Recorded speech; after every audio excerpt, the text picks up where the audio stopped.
कि एक दिन मेरे पिताजी बहुत गुस्से में आ गए कि मैं पढ़ नहीं रहा था। तो वो मतलब यहाँ तक पहुँच गए थे, मुझे थप्पड़ मारने ही वाले थे। तो थप्पड़ मारने वाले थे और मैं भी बहुत गुस्से में था क्योंकि मेरे मार्क्स बड़े कम आए हुए थे। तो मुझे पूछते हैं कि पढ़ेगा नहीं तो क्या करेगा, जिंदगी में क्या करेगा।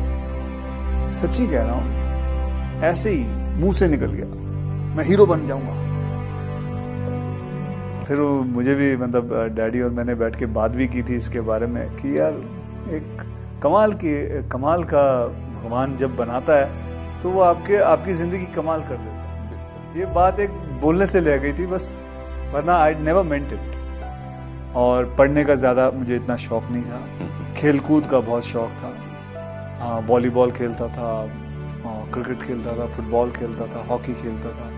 स्पोर्ट्स की कोई भी चीज़ आती थी तो मुझे बहुत शौक होता था। पिताजी कभी कभी डांट लगाते थे कि बेटा पढ़ भी लिया करो, तो इतना फिर कहते थे बेटा पढ़ो, इतना तो पढ़ लो कि कम से कम 2 दूनी 4 होता है। अंग्रेजी थोड़ी बहुत आनी चाहिए, हिंदी लिखना आना चाहिए, पढ़ना आना चाहिए, मराठी आनी चाहिए, इतना बहुत पढ़ लो। मैं समझ सकता हूँ कि पढ़ने का इतना शौक नहीं है क्योंकि कोई बच्चे होते हैं। फिर मैंने भी कराटे ज्वाइन किया और कराटे में फिर मुझे इंटरेस्ट आने लग गया, मार्शल आर्ट में इंटरेस्ट आने लग गया। तो मुझे उन्होंने कैसे पैसे जोड़ जोड़ के मुझे बैंकॉक भेजा। वहाँ मैंने 5 साल कराटे सीखा।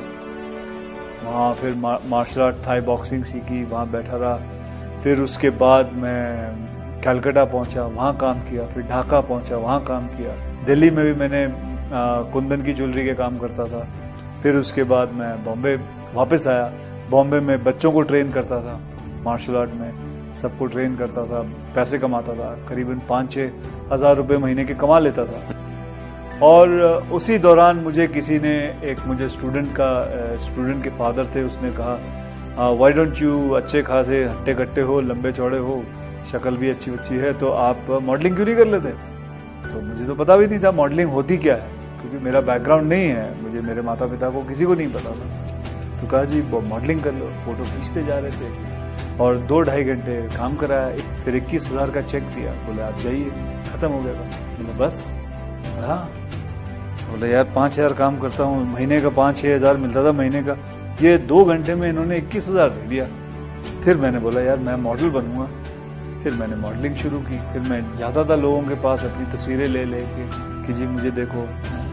फिर करते थोड़ी बहुत मॉडलिंग की। फिर मैंने रैंप वॉक किया। उसके बाद करते किसी ने एक फिल्म ऑफर कर दी।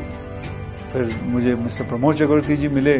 उन्होंने कहा भाई मैं आपके साथ एक फिल्म बनाना चाहता हूँ। और आज भी मुझे याद है, शाम के 6:30 बजे हुए थे और उन्होंने मेरे हाथ में 5,001 रुपये का चेक दिया था।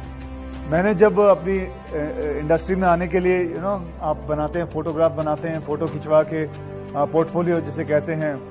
और जहां मैंने फोटो खिंचवाई वो थी जूहू बीच पे, एक दीवार थी उधर, और दीवार के ऊपर मैंने वैसे मैं बंगले के अंदर करना चाहता था कि मुझे अंदर बुलाया, तो उसने चौकीदार ने अलाउ नहीं किया क्योंकि वो किसी का प्राइवेट बंगला था। तो दीवार पे बैठ के मैंने सारी फोटो खींची।